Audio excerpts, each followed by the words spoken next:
Okay, మనం time ట్రావెల్లో ఉన్నాం కదా. 2025 వచ్చేసామా? లేట్గా వచ్చిన వాళ్ళు మేము అందరం టైం ట్రావెల్లో ఉన్నాం. We went back to 4000 years back. 4000 సంవత్సరాల క్రితంలో ఉన్నాము. తర్వాత మొదటి వాగ్దానం దగ్గరికి వచ్చాము. మొదటి వాగ్దానం ఏంటి? స్త్రీ సంతానము ఏం చేస్తుంది? స్త్రీ సంతానంగా వచ్చిన యేసు ప్రభు వారు సాతాను తలని చెదగొట్టాడు. ఎక్కడ? సిలువ మీద. ఓకేనా? అక్కడ వచ్చాం మనం. తర్వాత మరొక వాగ్దానం ఇచ్చాడు దేవుడు అబ్రహాంకి. అబ్రహాం జీవితంలో 12వ అధ్యాయం 12th chapter 3rd verse లో నీ జనాంగాన్ని బహుగా దీవిస్తా అన్నాడు. ఆ జనాంగమే ఇజ్రాయెల్ ప్రజలు, అలాగే అన్యులుగా పిలువబడిన మనము కూడా.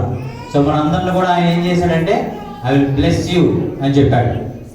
తర్వాత చాలా అలా ఒక్కొక్క ప్రవచనాలు మనము ముందు జ్ఞాపకం చేసుకుంటూ ఉందాం. అలాగే ఒక్క మాట నేను చెప్పేస్తా.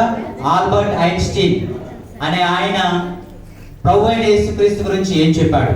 మనకందరికీ తెలుసు, బైబిల్లో చాలా ప్రవచనాలు ఉన్నాయి. 300 పైగా ప్రవచనాలు నెరవేరబడ్డాయి. బట్ ఓకేనండి, బైబిల్లో ఉంది. మరి బైబిల్లో కాకుండా, బైబిల్ మీద నమ్మము, బైబిల్లో కాకుండా ఇంకేదైనా యేసుక్రీస్తు ఉన్నాడని, యేసుక్రీస్తు గురించి ఎవరైనా మంచి మాటలు చెప్పినట్టుగా, ఎగ్జిస్ట్ అయినట్టుగా ఏమైనా ఎవిడెన్స్ ఉన్నాయా అంటే ఆల్బర్ట్ ఐన్స్టీన్ చెప్పిన మాట ఎవరైనా చెప్తారా? ఆల్బర్ట్ ఐన్స్టీన్ అబౌట్ జీసస్ ఏమన్నాడంటే, when we read the gospels ఏంటి? సువార్తలు. మత్తయి సువార్త, మార్కు సువార్త, లూకా సువార్త, యోహాను సువార్త.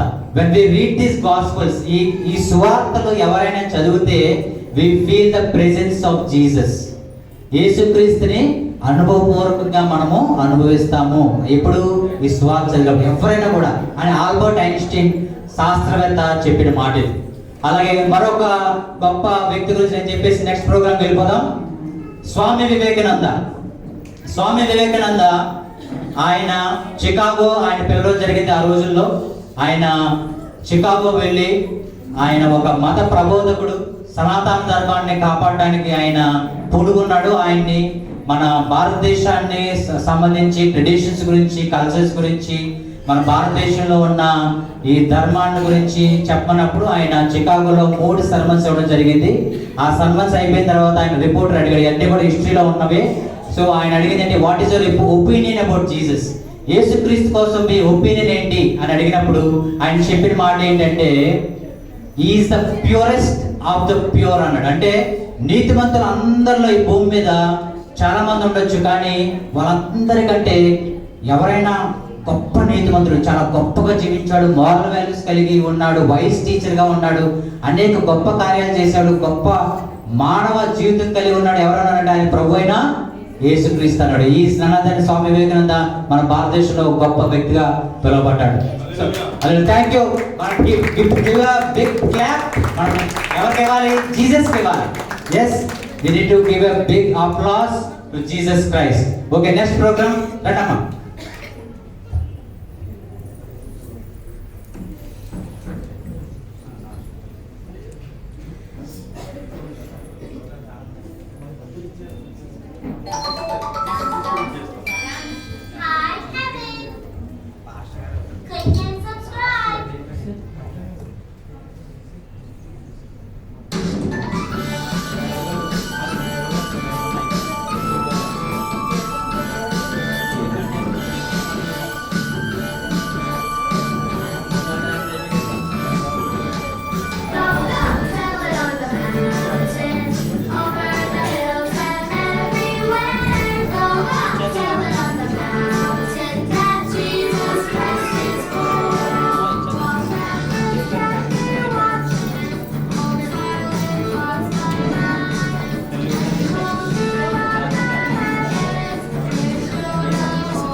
థ్యాంక్ యూ అమ్మా.